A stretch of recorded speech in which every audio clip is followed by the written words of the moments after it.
Hey guys, welcome. It's Sunday. I've spent the entire day here at home just taking care of business stuff because this entire week I was on vacation and couldn't take care of it. And it was way more than I thought. Next time after visiting the dance fair, I will not do a weekend. Maybe before it, but after it is really kind of stupid because I got a lot of business cards, a lot of new contacts, and I couldn't reach out to them yet. But yeah, instead of watching me writing emails, I think it's time for another, or actually the second edition of EDM news.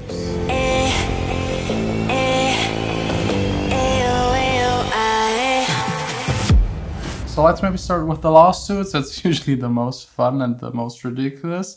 The city of Miami is being sued for the Ultra Music Festival. As you know, there has been this huge debate every single year because the festival is growing. Like 20 years ago or 15 years ago, it was tiny, just one stage, and now it's this huge festival, plus spring break, so Miami can't really handle it. The people living around it are complaining. They almost got it to a point where it should have been cancelled this year, but then it didn't get cancelled.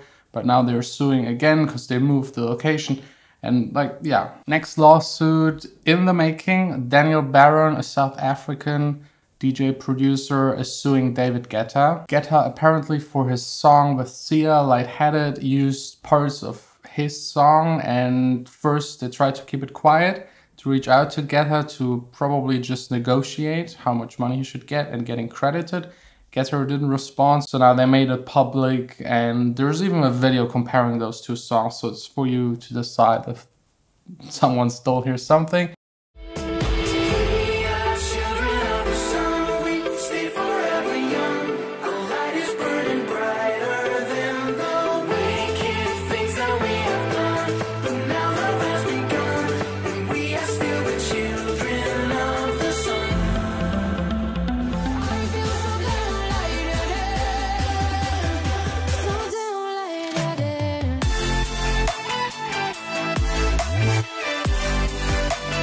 This wouldn't be the first time Guetta actually, I mean, he's basically doing it on every single song, but yeah, he will probably just pay a little and everyone is fine. Speaking of Guetta, let's get to Guetta, another DJ producer. He got booed on stage. I think this was last week. What makes it even worse, he got booed on stage on his tour. So he wasn't like a support act or on a festival where you have like a mixed crowd. Actually, his fans booed him because he changed his style a little too much for his fans. He moved from that club heavier bass kind of sound to more ambient kind of music, and the fans didn't like it. They just didn't like it. He responded on Twitter that he will just keep on doing what he loves and doesn't really care. But yeah, that's kind of the problem that kind of occur if you build up a fan base that knows you for a certain sound and you switch it too fast, too hard into another direction, especially when you go from like club music to ambient. I don't know, maybe just like a second alias would have been the better choice. Next up in the news, Flume. You all know him for his very unique style. He really started his own thing in the electronic music scene, which a lot of people copied. Then he had to reinvent himself, which was quite hard. And now the third album is actually on its way. There were a couple of songs released, a mixtape, all of this on his YouTube channel. By the way, everything I'm talking about will be linked down below in the description. Beatport, the store we all have like a love-hate relationship, is introducing a new style into their categories. It's called Bass House. Finally, I mean, Beatport is always really slow adapting to the market. It took them years to separate dance from deep house, because deep house wasn't anymore deep house really, and still it isn't. Like if you go into the deep house charts, it's mostly underground techno with like a melodic twist to it. It has nothing to do with like deep house, which used to be more like lounge, chill house music. So yeah, I'm happy they're kind of reacting, at least. I mean, late, but at least they're doing something about it. Because still, those charts are very important. If you get into the top 10,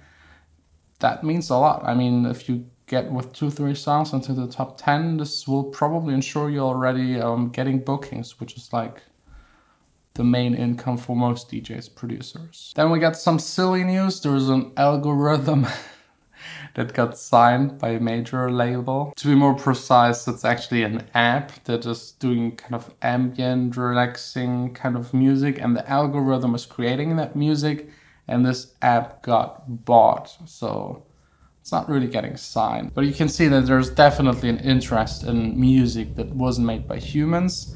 For the majors, this would be probably the best deal ever, because like most of their expense is paying the artist. If they can cut the artist, that would be huge. But I at least think this will never ever be something. I hope it won't. This would be kind of sad. Go to a concert and then like cheer like to an algorithm. I don't know. And then we got Malaa, the guy with the mask. Maybe he's just getting paid, and in reality an algorithm is making his music and no one really knows, but he got arrested mid-set.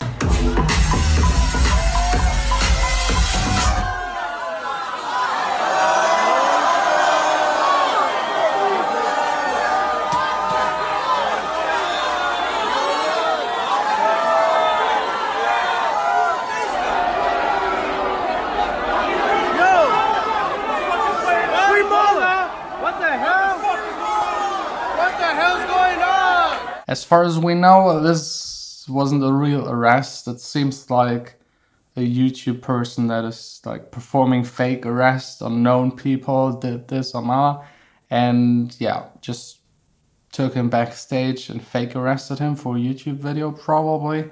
Not a big fan of that, because like the entire show was cancelled due to this. Malaa couldn't perform, people paid entrance for it. So maybe next time do it at the end, and then it's kind of funny, but like mid-set, I don't know about that. But yeah, congrats for this nice PR stunt. I think that's it for today's news edition. Tomorrow 100% back to the studio, because I'm now almost like fully done with the emails. Let me know if I've missed any kind of news, and we'll see us tomorrow back again in the studio recording one of my new songs with the singer and songwriter of All About. His name is Marvin. We'll pick him up from the airport to the studio, get Justus involved, record guitars, his voice, and try to build up an entire song from scratch. So if you're interested in that, this will be out tomorrow.